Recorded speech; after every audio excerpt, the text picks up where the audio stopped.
Hello friends, welcome to Starlight Education. Starlight Education में आपका स्वागत है। आज हम पढ़ेंगे क्लास 12th की कृषि विज्ञान का चैप्टर फर्स्ट, शस्य विज्ञान, मृदा एवं बीज, जिसका हमने एक पार्ट देख लिया है और ये हमारा दूसरा पार्ट है जिसमें हम पढ़ेंगे मृदा उर्वरता एवं उत्पादकता के बारे में। तो चलिए शुरू करते हैं।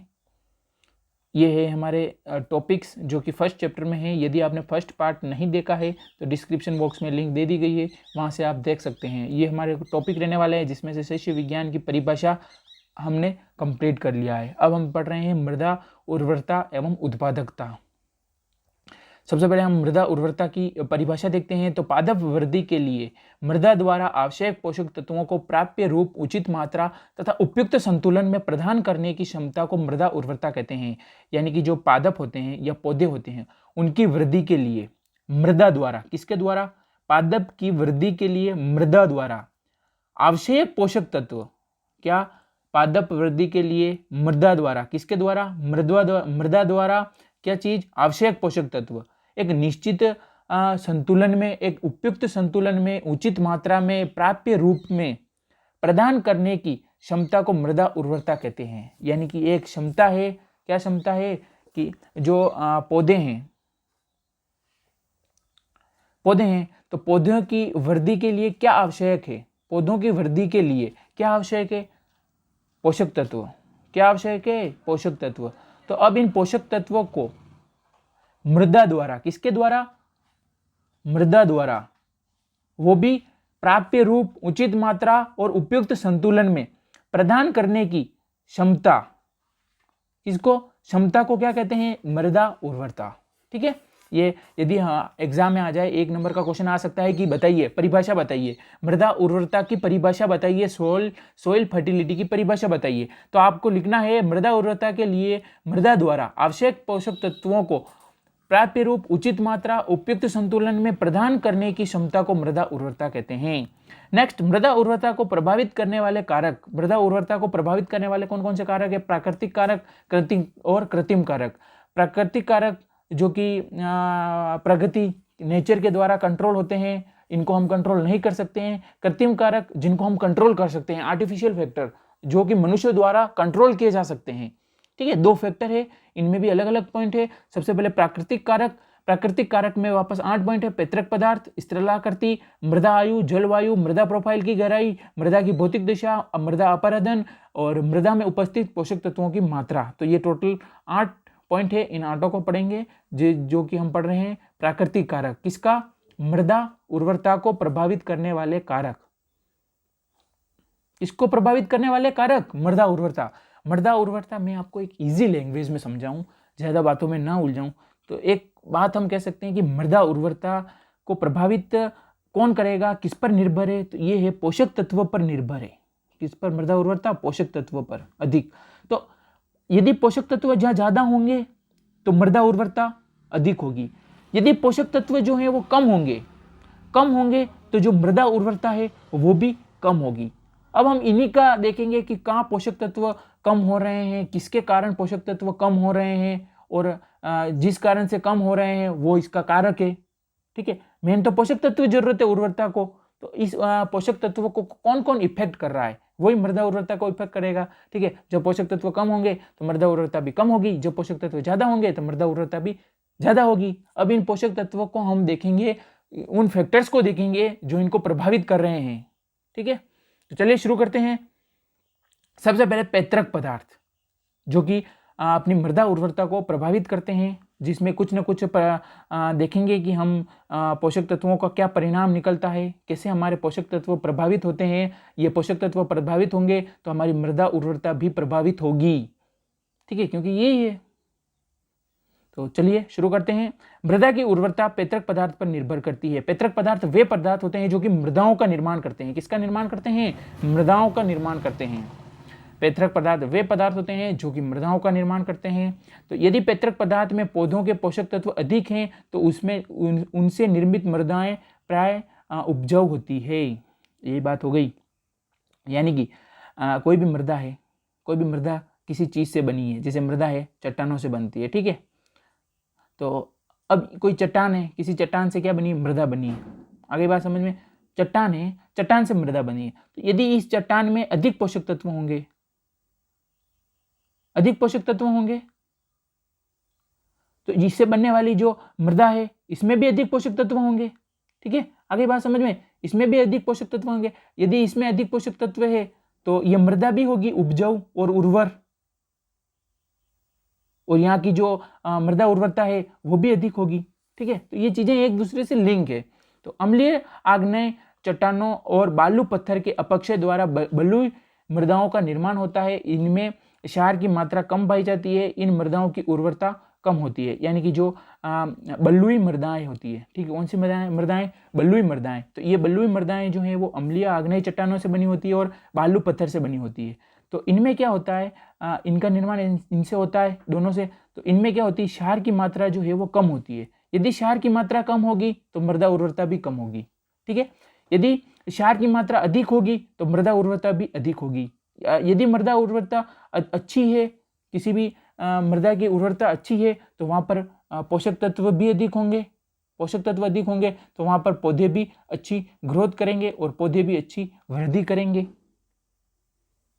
ठीक है, तो क्षारीय और अवसादी चट्टानों के अपक्षय से भारी मृदाओं का निर्माण होता है, जिनमें क्षार की मात्रा अधिक पाई जाती है। यानी कि जो क्षारीय और जो अवसादी चट्टानें होती है उनके अपक्षय, उनके टूटने से जो क्या निर्माण होता है, भारी मृदाओं का निर्माण होता है। कि कौन सी मृदाएं? भारी मृदाओं का निर्माण होता है। किनसे? जो क्षारीय चट्टानें और जो अवसादी चट्टानें होती है इनसे। तो इनमें क्या होता है, क्षारीय चट्टानें हैं तो क्षार अधिक होगा। ठीक है, अवसादी चट्टानों में भी क्षार अधिक होता है, तो इनमें क्षार अधिक है तो क्या होगा, जो मृदा उर्वरता है वो भी अधिक होगी। मृदा उर्वरता अधिक होगी यानी इसमें पोषक तत्व पर्याप्त हैं, पूरी तरीके से हैं। यदि पोषक तत्व पर्याप्त हैं पूरी तरीके से तो पौधे भी अच्छी वृद्धि करेंगे, ग्रोथ करेंगे। ठीक है, अब हम देखते हैं स्थलाकृति। स्थलाकृति को अभी यदि हम दो शब्दों में देखें तो स्थल आकृति, यानी कि स्थल की आकृति। कोई भी स्थल है, कोई भी स्थान है, उसकी आकृति पर भी निर्भर करती है किसकी मात्रा? पोषक तत्व की मात्रा। अब पोषक तत्व की मात्रा। ठीक है, यदि पोषक तत्व अधिक होंगे तो जमीन में जो मृदा है वो उस उर्वरता अधिक होगी। यदि पोषक तत्व कम होंगे तो मृदा उर्वरता भी कम होगी। तो स्थल की आकृति कैसे प्रभावित करती है अपने पोषक तत्वों को और मृदा उर्वरता को? तो ढालू पहाड़ी क्षेत्रों की मृदाएं अपक्षालन एवं मृदा क्षरण के कारण कम उपजाऊ होती है। यानी कि जो पहाड़ी वाले क्षेत्र हैं, पहाड़ी वाले क्षेत्र में जो मृदाएं होती है वो क्या होती है? कम उपजाऊ होती है। अब वो कम उपजाऊ क्यों होती है? अब ये दो फैक्टर हैं। अब इन दो फैक्टर को समझते हैं कि क्यों होती है कम उपजाऊ होती है पहाड़ी क्षेत्र की मृदाएं। जैसे ये कोई पहाड़ है, ठीक है, कोई पहाड़ है, यहाँ खत्म हो रहा है, तो अब यहाँ पर मिट्टी है, पहाड़ पर मृदा है। ठीक है, तो अब इन मृदाओं में क्या होते हैं? पोषक तत्व होते हैं। कुछ पोषक तत्व हैं, ठीक है,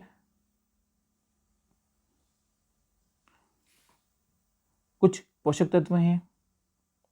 अब क्या होगा कि मृदा क्षरण यानी कि मिट्टी का कटाव। क्या होगा? मृदा क्षरण, मिट्टी का कटाव। अब भारी बारिश होगी, यहाँ पर भारी हो हल्की हो कैसी भी होगी, यहाँ पर बारिश होगी, तो इस बारिश के कारण क्या होगा? यहाँ पानी आएगा और पानी के कारण क्या होगा? मृदा क्षरण, यानी कि यहाँ पर मृदा का जो मिट्टी है इसका कटाव होगा। ये मिट्टी जो है धीरे धीरे बहकर कहाँ चली जाएगी? नीचे चली जाएगी। अब इस मिट्टी में क्या थे? ये पोषक तत्व थे। अब ये पोषक तत्व इस मृदा कटाव के कारण कहाँ आ जाएंगे? या नीचे की ओर, जिससे जो ये पहाड़ी वाला क्षेत्र है यहाँ पर क्या होगा? यहाँ की जो मृदा है वो क्या हो जाएगी? कम उपजाऊ हो जाएगी। कम उपजाऊ क्यों होगी? क्योंकि यहाँ पर जितने भी ये पोषक तत्व थे वो अपने मृदा के कटाव के कारण कहाँ चले गए? नीचे की ओर। और ये वाली जो मृदा क्या होगी? अधिक उपजाऊ हो जाएगी, यानी कि यहाँ की ये मृदा उर्वरता बढ़ जाएगी और ये वाला जो क्षेत्र है इसकी मृदा उर्वरता कम हो जाएगी। ठीक है, तो अब देखते हैं अपक्षालन। अपक्षालन यानी कि जो पहाड़ी वाले क्षेत्र हैं, यहाँ पे जो मिट्टी है और इनमें जो पोषक तत्व हैं वो क्या होते हैं कि घल कर नीचे की ओर चले जाते हैं। ठीक है, घल कर यहाँ पर जो दरारें वगैरह होती है उनके कारण जो पोषक तत्व होते हैं, घुलनशील पोषक तत्व, वो घल कर नीचे की ओर चले जाते हैं नीचे की मृदा में, जिससे यहाँ की जो मृदा है वो कम उपजाऊ हो जाती है। जो पहाड़ी वाले क्षेत्र हैं इनकी बात कर रहे हैं।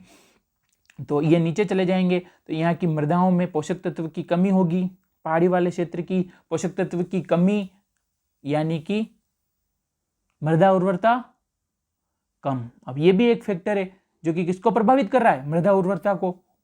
ठीक है, स्थल की आकृति, अब स्थल की आकृति अगर सही होती, एक जैसी समतल भूमि होती, ठीक है, तो यहाँ पर सारे पोषक तत्व ना तो बहकर जाते, ठीक है, यानी कि यहाँ पर ना तो मिट्टी का कटाव होता और सारे पोषक तत्व जो थे वो यहीं अपने सुनिश्चित स्थान पर होते। तो स्थल की आकृति भी अच्छी होनी चाहिए भाई, स्थल की आकृति भी प्रभावित करती है किसको, मृदा उर्वरता को।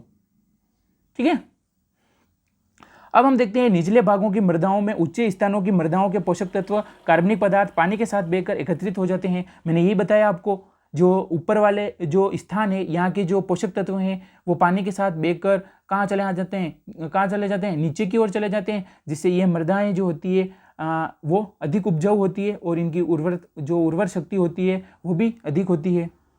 इसीलिए अधिक उपजाऊ होती है नीचे की। क्यों होती है, क्योंकि यहाँ पहाड़ी वाले क्षेत्र के जितने भी ये पोषक तत्व हैं वो पानी के साथ गलकर नीचे की ओर आ जाते हैं।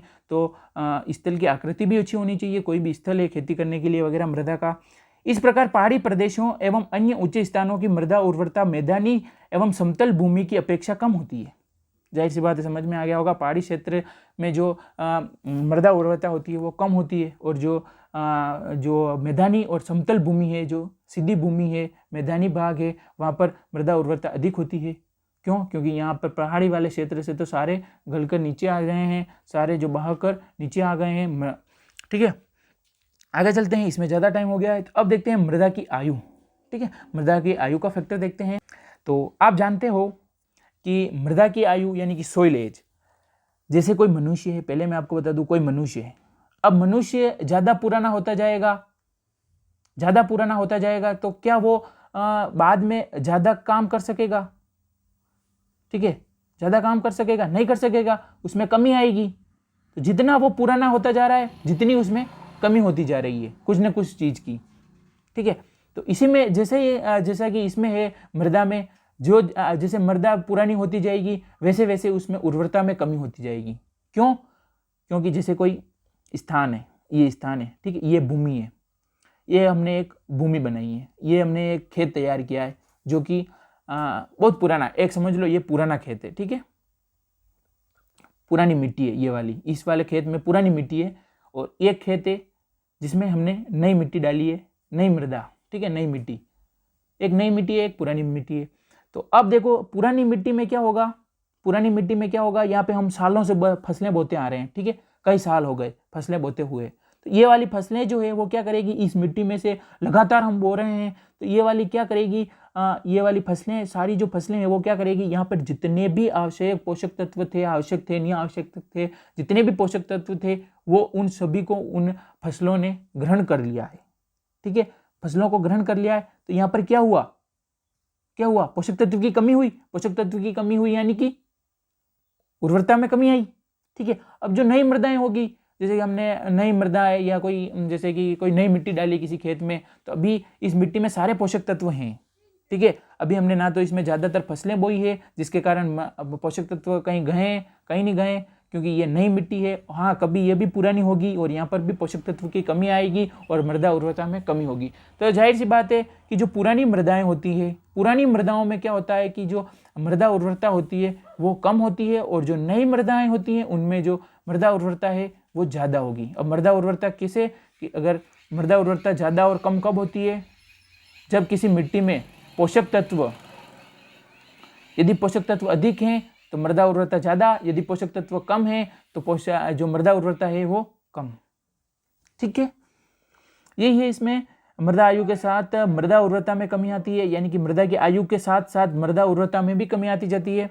फिर है पुरानी मृदाओं में अधिक अपक्षय, लगातार फसलों के उगाने, मृदा क्षरण एवं अपक्षालन के कारण उनकी उर्वरता नवनिर्मित मृदाओं की अपेक्षा कम होती है। यही बात मैंने आपको बताई थी कि जो पुरानी वाली मृदाएं होती है उनमें अपक्षय होता है, अधिक अपक्षय होता है, यानी कि उनका जो है कटाव होता है। लगातार हम फसलें बोते हैं तो पोषक तत्व वो फसलें सोख लेती है, ग्रहण कर लेती है, मृदा का क्षरण होता है, यानी कि मिट्टी का जो है वो कटाव होता है। अपक्षालन यानी कि जो पोषक तत्व हैं वो गल कर नीचे की ओर चले जाते हैं और जो पुरानी मृदाएं होती है वो क्या हो जाती है, उनकी उर्वरता शक्ति कम हो जाती है, यानी कि मृदा उर्वरता कम हो जाती है। और जो नए मृदाएं होती है वो उनकी जो उर्वरता शक्ति हो या मृदा उर्वरता है वो अधिक होती है।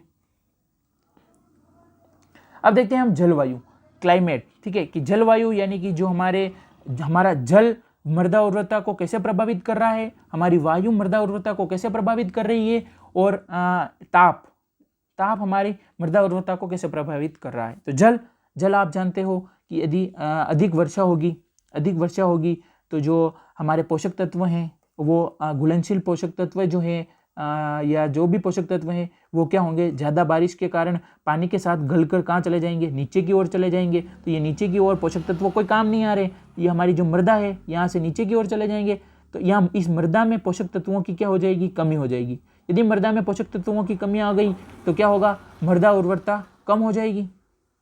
ठीक है, अब वायु का देखते हैं। तो वायु क्या है कि अगर तेज हवा चली तो तेज हवा से क्या होगा कि जो ये कोई जमीन है, ठीक है, तो ये कोई भूमि है, मृदा है, तो इसमें जितने भी पोषक तत्व हैं तेज हवा के कारण यहाँ से उड़कर किसी दूसरी जगह चले जाएंगे। तो यहाँ पर क्या हुआ, पोषक तत्व की कमी हुई। तो पोषक तत्व की कमी हुई यानी कि मृदा उर्वरता में कमी आई। ठीक है, यदि ताप अधिक होगा तो हमारे जो भूमि है, जो हमारी मृदा है, यहाँ पर जितने भी कार्बनिक पदार्थ वगैरह होंगे तो इन कार्बनिक पदार्थ का क्या होगा, जल्दी से विघटन होगा और या अपने जो मृदा की उर्वरता है उसमें कमी आएगी। ठीक है, कार्बनिक पदार्थों का अगर विघटन होता है तो भी हमारी मृदा उर्वरता में कमी आती है। पोषक तत्वों के साथ साथ पोषक तत्वों की कमी से तो होगी, लेकिन अगर कार्बनिक पदार्थ भी कम है, इनकी भी कमी है, तो मृदा उर्वरता भी कम होगी। ठीक है, तो अधिक वर्षा वाले क्षेत्रों में अपक्षालन क्रिया द्वारा अधिकांश घुलनशील पोषक तत्व नीचे स्तरों में चले जाते हैं। ये बात बताई कि अधिक वर्षा के कारण जो घुलनशील पोषक तत्व होते हैं वो निचले स्तरों में चले जाते हैं, जिससे जो ऊपर की जो मृदा है वो क्या होती है ऊपर की मृदा, यही बात समझ में आ गई, मृदा उर्वरता कम हो जाती है। ठीक है, ये हम क्या पढ़ रहे हैं, कारक पढ़ रहे हैं। जलवायु कौन कौन प्रभावित करता है मृदा उर्वरता को। ठीक है, मृदा उर्वरता को कौन कौन से कारक प्रभावित करते हैं, जलवायु प्रभावित करती है। ठीक है, तो इसके बाद में जिससे मृदा की ऊपरी सतह पर उर्वरता कम हो जाती है, इसी कारण कम वर्षा वाले क्षेत्रों में भूमि के क्षारीय होने का भय है। अगर अधिक वर्षा होगी तो मृदा उर्वरता कम हो जाएगी। ठीक है, ऊपरी सतह की जो मृदा है उसमें उर्वरता कम हो जाएगी। यदि अपने कम बारिश हो तो भी दिक्कत है। कम बारिश होने से क्या होगा कि भूमि के क्षारीय होने का भय, यानी कि जो भूमि है वो ज़्यादा क्षारीय हो जाएगी, जिससे भी ये भी नुकसान है। तो होनी चाहिए वर्षा जो है वो होनी चाहिए, वो एक निश्चित अनुपात में होनी चाहिए, एक अपन देखें उपयुक्त मात्रा में होनी चाहिए। अधिक तापक्रम मृदा के कार्बनिक पदार्थ का विघटन शीघ्रता सरलता से कर देता है, जिससे इन क्षेत्रों की मृदा उर्वरता कम हो जाती है। यानी कि अगर अधिक ताप पड़ेगा तो जो कार्बनिक पदार्थ हैं उनका विघटन होगा शीघ्रता से और सरलता से, जिससे क्या होगा, मृदा की उर्वरता में कमी होगी। अधिक तेज व शुष्क वायु के कारण मृदा क्षरण होता है, जिससे मृदा की उपजाऊ क्षमता घट जाती है। और अगर यदि तेज और शुष्क वायु चलेगी, अगर वायु कोई मृदा है, अगर यहाँ पर ज़्यादा अगर वायु यानी कि हवा चली तो यहाँ पर मिट्टी में जितने भी पोषक तत्व हैं वो क्या होंगे, एक जगह से दूसरी जगह चले जाएंगे। यानी कि हवा के कारण मिट्टी का कटाव होगा, ये मिट्टी उड़ कर दूसरी ओर जाने लगेगी, पोषक तत्व नहीं जाएंगे। ऐसा नहीं है कि मिट्टी पड़ी है उसमें से पोषक तत्व निकल कर उड़ रहे हैं, ऐसा नहीं होगा। मिट्टी है, मिट्टी में ही पोषक तत्व है, तो मिट्टी जाएगी एक जगह से दूसरी जगह उड़ कर, यानी कि मिट्टी का कटाव होगा, मृदा क्षरण होगा, तो इसके साथ साथ पोषक तत्व भी जाएंगे। तो यहाँ से पोषक तत्व गए, मिट्टी गई, यानी कि क्या हुआ, मिट्टी गई तो कोई बात नहीं, लेकिन हमारा पोषक तत्व गया तो इससे हमको क्या नुकसान हुआ, यहाँ की जो मृदा उर्वरता है उसमें कमी आई। ठीक है, चलिए अब हम आगे चलते हैं, वीडियो काफी लंबा हो चुका। अब हम पांचवा फैक्टर देखते हैं जो कि मृदा उर्वरता को प्रभावित करता है। कौन सा फैक्टर है, मृदा प्रोफाइल की गहराई। गहरी मृदा उथली मृदा की अपेक्षा अधिक उपजाऊ होती है। यानी कि कोई भी मृदा है, कोई भी भूमि है, ठीक है, तो यहाँ पर उथली मृदा कौन सी हो गई, ये इस भूमि के आसपास वाली। ठीक है, गहरी मृदा कौन सी हो गई, जो नीचे की ओर है वो। अब इसमें क्या बताया गया है कि उथली मृदा कम उपजाऊ होती है, और ये जो नीचे की मृदा है वो क्या होती है, अधिक उपजाऊ होती है। ऐसा क्यों, वाई, क्यों, क्योंकि यहाँ पर मिट्टी है, मृदा है, ठीक है, तो इसमें पोषक तत्व भी हैं। तो इसमें क्या है, पोषक तत्व भी हैं। अब बारिश होगी, वर्षा होगी, तो पानी के साथ साथ में ये जो पोषक तत्व हैं वो गल कर या बह कर कहाँ चले जाएंगे, इस नीचे की ओर चले जाएंगे, गहरी मृदा में चले जाएंगे। ये जो गहरी वाली मृदा है इसमें चले जाएंगे। तो ये सारे पोषक तत्व कहाँ इकट्ठे हो गए, गहरी मृदा में। पानी के साथ वगैरह बहकर नीचे चले जाएंगे तो सारे पोषक तत्व कहाँ इकट्ठे हो गए, गहरी मृदा में। ये कौन सी मृदा है, गहरी मृदा। ठीक है, ये कौन सी मृदा है, उपली मृदा। ठीक है, ऊपर वाली उपली मृदा और नीचे वाली गहरी मृदा। तो सारे पोषक तत्व कहाँ गए, नीचे की ओर आ गए, यहाँ एकत्रित हो गए। तो ये मृदा, गहरी मृदा जो है इसमें पोषक तत्व ज्यादा हो गए। किसमें ज्यादा हो गए, जो अपनी गहरी मृदा थी, गहरी मृदा, इसमें क्या हो गए, पोषक तत्व ज्यादा हो गए। तो पोषक तत्व ज्यादा हो गए यानी कि यहाँ की जो मृदा उर्वरता है वो कैसी हो गई, पोषक तत्व ज्यादा है तो मृदा उर्वरता ज्यादा हो गई। ठीक है, और जो अपनी उथली मृदा थी ऊपर वाली, उसमें क्या हुआ, पोषक तत्व की कमी हुई। क्यों, क्योंकि पोषक तत्व गलकर नीचे की ओर चले गए। तो पोषक तत्व की कमी हुई यानी कि यहाँ पर क्या हुआ, मृदा उर्वरता में कमी आई, यानी कि ये अब इतनी उपजाऊ नहीं रही जमीन। ठीक है, और जो गहरी मृदा थी वो अधिक उपजाऊ हो गई क्योंकि सारे पोषक तत्व उथली मृदा से इसको नीचे की ओर मिल गए। ठीक है, चलिए आगे चलते हैं। गहरी मृदाओं में पौधों की जड़ें अधिक गहराई तक जाकर अच्छी प्रकार फैल जाती है और अधिक मात्रा में जल व पोषक तत्व अवशोषण कर लेती है। और जो गहरी मृदाएं होती है, ठीक है, उथली मृदाएं ये हो गई और नीचे की गहरी मृदाएं। ठीक है, तो जो पौधे होते हैं उनकी जड़ें क्या करती है कि जो गहरी मृदाएं होती है उनमें चली जाती है, उनमें फैल जाती है और यहाँ से जल और पोषक तत्वों का जो है वो क्या करती है, अवशोषण अच्छे से करती है। क्योंकि यहाँ पर जो जितने भी पोषक तत्व थे वो नीचे की ओर चले गए गहरी मृदा में। तो गहरी मृदा से ये जो है पौधे अच्छा अवशोषण कर लेते हैं जल और पोषक तत्व का। और अब है उथली मृदाओं में सूखे की स्थिति में पौधे पानी की कमी महसूस करने लग जाते हैं। अब जो उथली मृदा है, अब उथली मृदा में जो भी छोटे छोटे पौधे हैं जो कि गहरी मृदा तक नहीं जा सकते, वो अब गहरी मृदा तक नहीं जा सकते। कुछ पौधे होते हैं जो कि उथली मृदा में ही रहते हैं, उनकी जड़ें। तो अब ये यहाँ पर क्या होता है, सूखा हो जाता है। क्यों, क्योंकि जितना भी पानी था वो नीचे की ओर चला गया। अब यहाँ पे जो पौधे हैं, जड़ें हैं, वो इतना पानी नहीं, इनको नहीं मिल सकता और ये पौधे जो है वो पानी की कमी महसूस करते हैं जो उथली मृदा वाले होते हैं। ज़्यादा मजे कौन ले रहे हैं, गहरी मृदा वाले। क्यों, क्योंकि पानी था वो भी नीचे की ओर चला गया और जो पोषक तत्व थे वो भी नीचे की ओर चले गए। अब हम देखते हैं मृदा की भौतिक दशा। ठीक है, मृदा की भौतिक दशा कैसे अपने ये प्रभावित करती है, ये कैसे कारक है मृदा उर्वरता का। मृदा की भौतिक दशा इस प्रकार होनी चाहिए कि उसमें पौधों की बढ़वार हो सके तथा वायु एवं जल संचार पर्याप्त हो। मृदा की भौतिक दशा ऐसी होनी चाहिए, इस प्रकार की होनी चाहिए जिसमें पौधे बढ़वार यानी कि पौधे बढ़ सकें, पौधे ग्रो कर सकें। उसमें क्या होना चाहिए, एक तो वायु, जल, ठीक है, पर्याप्त हो, वायु पर्याप्त हो, जल पर्याप्त हो, पर्याप्त मात्रा में हो, ना ज़्यादा हो ना कम हो। ये क्या है, भौतिक गुण है, भौतिक दशा है, यानी कि ये अच्छे पर्याप्त अनुपात में हो। नेक्स्ट है मृदा की भौतिक दशा अच्छी होने पर उसकी जल धारण क्षमता, जीवाणुओं की क्रियाशीलता, जीवांश पदार्थों की सड़न बढ़ जाती है एवं जड़ों का विकास अच्छा होता है। अब देखते हैं हम भौतिक दशा अच्छी होने पर क्या, भौतिक दशा अच्छी होने पर क्या होगा, जड़ों का विकास अच्छा होगा। अब ये भौतिक दशा कौन सी अच्छी हुई है, भौतिक दशा एक जैसे कि जल धारण क्षमता अच्छी हो गई, जल धारण क्षमता बढ़ गई, यदि हम जीवाणुओं की क्रियाशीलता बढ़ गई और जीवांश पदार्थों की सड़न जो है वो बढ़ गई, तो इससे क्या होगा, जड़ों का विकास अच्छा होगा। ये कुछ भौतिक गुण है, यदि ये बढ़ जाएं तो ये सब कुछ अच्छा होगा, जड़ों का विकास अच्छा होगा, जिससे पौधे अच्छी वृद्धि करेंगे। मृदाओं में रंध्रावकाश बड़े होते हैं जिससे जल के साथ पोषक तत्व बड़ी शीघ्रता से नीचे की ओर चले जाते हैं। इस कारण इन मृदाओं की उर्वरता कम हो जाती है। ठीक है, तो ये आप बात समझ में आ गई होगी। अब जैसे कि जो मृदाएं होती हैं उसमें जो रंध्रावकाश होते हैं वो बड़े हो जाते हैं, जिससे कि जो पोषक तत्व है वो बहुत ही शीघ्रता से कहाँ चले जाते हैं, नीचे की ओर चले जाते हैं। और जो ऊपर वाली जो मृदा होती है इसमें पोषक तत्वों की कमी हो जाती है और इनकी पोषक तत्वों की कमी से क्या होती है, उर्वरता कम हो जाती है, मृदा उर्वरता कम हो जाती है। इसके विपरीत बारीक कणों वाली मृदाओं जैसे सिल्ट और क्ले की उर्वरता अधिक होती है। ठीक है, अब मैं आपको बात बताता हूँ कि जो बारीक कण वाली मृदा है, ठीक है, बारीक कण वाली मृदा कौन सी हो गई, एक नंबर में क्वेश्चन आ सकता है एग्जाम में, इंपॉर्टेंट। कि बारीक कण वाली मृदाओं के नाम बताओ, सिल्ट और क्ले। तो सिल्ट और क्ले जो मृदाएं होती है इनकी उर्वरता अधिक होती है। ठीक है, एग्जाम में पूछा जा सकता है कौन सी मृदाओं की उर्वरता अधिक होती है, तो आपको बताना है सिल्ट और क्ले, जो कि बारीक कण वाली। तो अब हमारा जो 7वां पॉइंट आता है वो आता है मृदा अपरदन यानी कि सोइल इरोशन, मिट्टी का कटाव। तो मिट्टी का कटाव यदि ज़्यादा होगा तो मिट्टी के कटाव से क्या होंगे, पोषक तत्व क्या होंगे, कम होंगे। यानी कि कोई मृदा है, ठीक है, इस मृदा में यदि मिट्टी का कटाव होगा, इस मृदा का कटाव होगा, तो इसमें जो पोषक तत्व हैं वो एक जगह से दूसरी स्थान पर चले जाएंगे। तो दूसरे स्थान से जाने से क्या होगा, यहाँ पर पोषक तत्वों की कमी हो जाएगी। यहाँ पर पोषक तत्वों की कमी हुई, इसका मतलब क्या हुआ, जो मृदा की जो उर्वरता है उसमें भी कमी आएगी।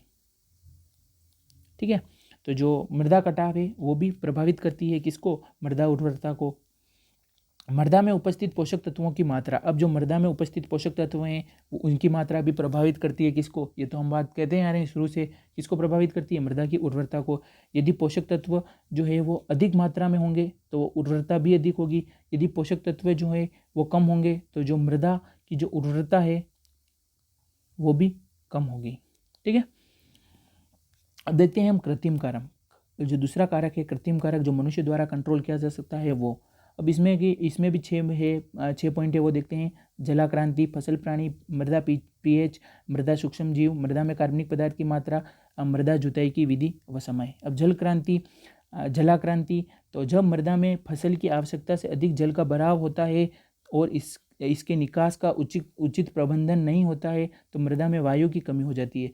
यानी कि यदि कोई फसल है उसमें जल अधिक हो जाएगा, किसी भी फसल में जल का भराव अधिक हो जाएगा तो उससे क्या होगा कि जो मृदा में, जैसे मैं आपको समझाऊं, जैसे कोई मृदा है, ठीक है, इस मृदा में हमने फसल बो रखी है, तो इस फसल में यदि हमने पानी ज़्यादा दे दिया, यदि हमने पानी ज़्यादा मात्रा में दे दिया तो पानी ज़्यादा मात्रा में दे दिया और इस पानी के बाहर निकास का कोई भी उचित प्रबंधन नहीं है, यानी कि यहाँ से पानी निकाल सकें वो भी कोई प्रबंधन नहीं है, तो क्या होगा, मृदा में जो ये मृदा है इसमें किसकी कमी होगी, वायु की कमी होगी।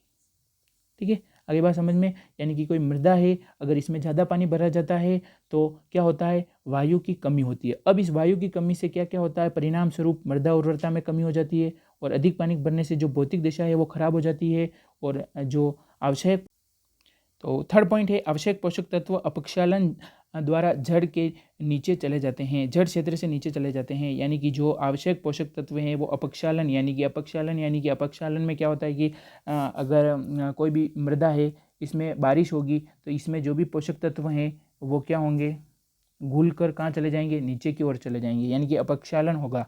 तो अपक्षालन के कारण जो पोषक तत्व हैं वो नीचे चले जाते हैं, जिससे जो ऊपर की मृदा है इसमें क्या होगी, कमी होगी, किसकी, मृदा उर्वरता की, और वो मृदा भी उपजाऊ कम होगी।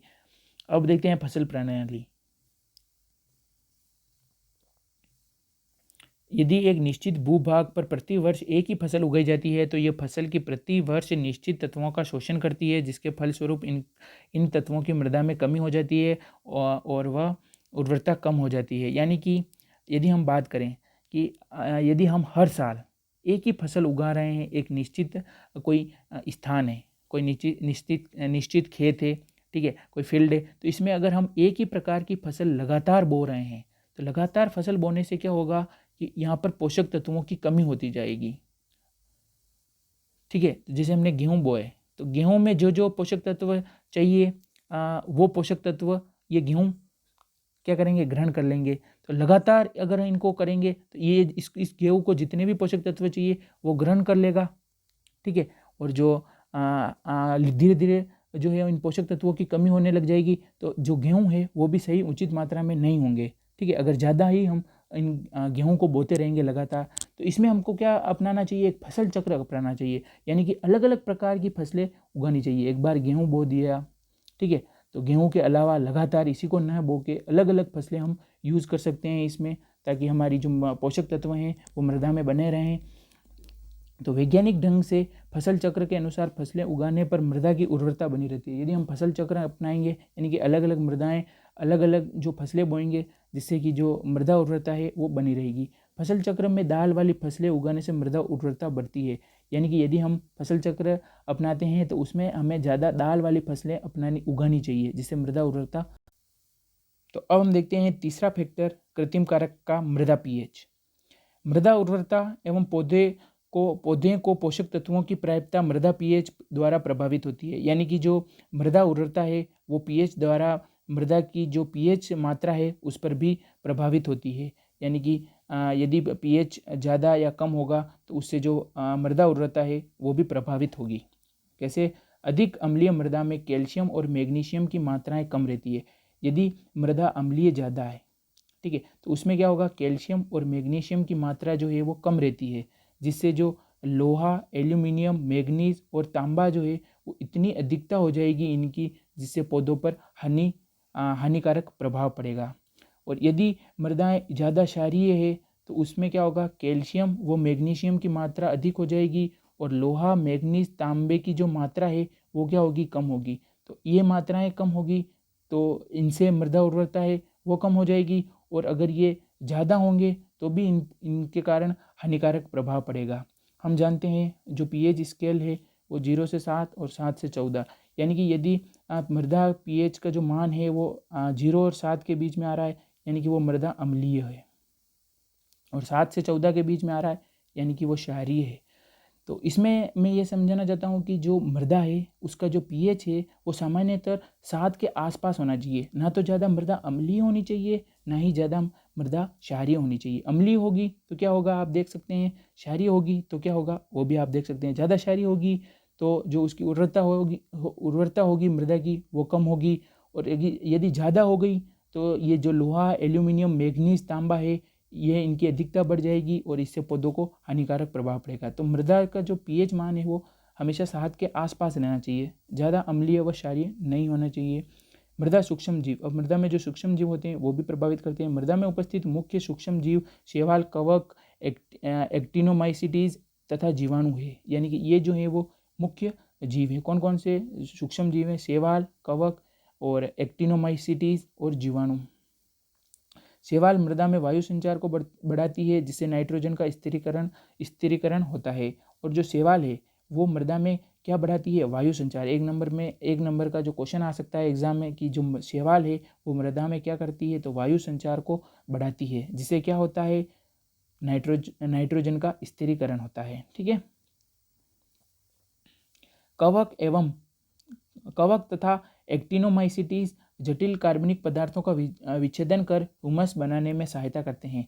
और जो कवक होते हैं, कवक सूक्ष्म जीव, और एक्टिनोमाइसीटीज जो सूक्ष्म जीव हैं, वो क्या करते हैं, जो कार्बनिक पदार्थ होते हैं, जो जटिल कार्बनिक पदार्थ होते हैं उनका विच्छेदन करके क्या बनाते हैं, हुमस बनाते हैं। ये भी इंपॉर्टेंट है। ठीक है, एक नंबर में क्वेश्चन आ सकता है। ये सूक्ष्म जीव मृदा में कार्बनिक पदार्थों को संचित करके मृदा उर्वरता को बनाए रखते हैं। यानी कि जितने भी सूक्ष्म जीव होते हैं वो क्या करते हैं, कार्बनिक पदार्थों को संचित रखते हैं और मृदा उर्वरता को बनाए रखने में सहायता प्रदान करते हैं। इस प्रकार भूमि में सूक्ष्म जीव जितने अधिक क्रियाशील होंगे उतनी ही मृदा उपजाऊ होगी या भूमि उपजाऊ होगी। ठीक है, जितने जो सूक्ष्म जीव है वो ज़्यादा होंगे उतनी मृदा उपजाऊ होगी या उनकी उर्वरता जो है वो अधिक होगी। अब हम देखते हैं मृदा में कार्बनिक पदार्थ की मात्रा। अब मैंने वो बात आपको बताई थी, कार्बनिक पदार्थ की मात्रा। कार्बनिक पदार्थ सड़ने पर पौधे के लिए आवश्यक पोषक तत्व प्रदान करते हैं। ठीक है, अतः जिन मृदाओं में कार्बनिक पदार्थ की मात्रा अधिक होती है उनकी उर्वरा शक्ति भी अधिक होती है। उर्वरा शक्ति कहो या मृदा उर्वरता कहो, एक ही बात है। ठीक है, जहाँ कार्बनिक पदार्थ ज़्यादा होंगे वहाँ की उर्वरा शक्ति अधिक होगी, जहाँ कार्बनिक पदार्थ कम होंगे वहाँ की उर्वरा शक्ति कम होगी। अब हम देखते हैं मृदा जुताई की विधि या समय। अब जो मृदा की जुताई की जो विधि है वो भी प्रभावित करती है और समय भी प्रभावित करता है।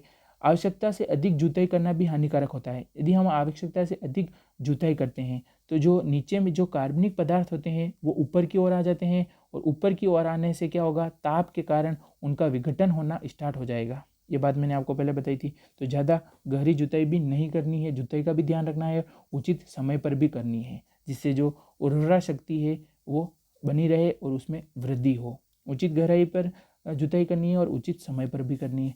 तो thanks for watching starlight education. आपने इस चैनल को यदि सब्सक्राइब नहीं किया है तो इस प्यारे से बटन को दबाइए और सब्सक्राइब करिए, और अपने दोस्तों को भी बताइए इस चैनल के बारे में कि 12th की जो कृषि विज्ञान है उसका हम सिलेबस कंप्लीट करवा रहे हैं। और यदि आपको कोई भी डाउट होता है तो आप कमेंट बॉक्स में हमें कमेंट कर सकते हैं, वहाँ लिखिए कि आपको क्या प्रॉब्लम आ रही है। यदि आपको नोट्स चाहिए तो अभी हमें आप जो है हमें कॉल कर सकते हैं। हमारे नंबर जो है टेलीग्राम चैनल पर दिए गए हैं और आप हमारा टेलीग्राम भी ज्वाइन कर सकते हैं। तो थैंक्स फॉर वॉचिंग।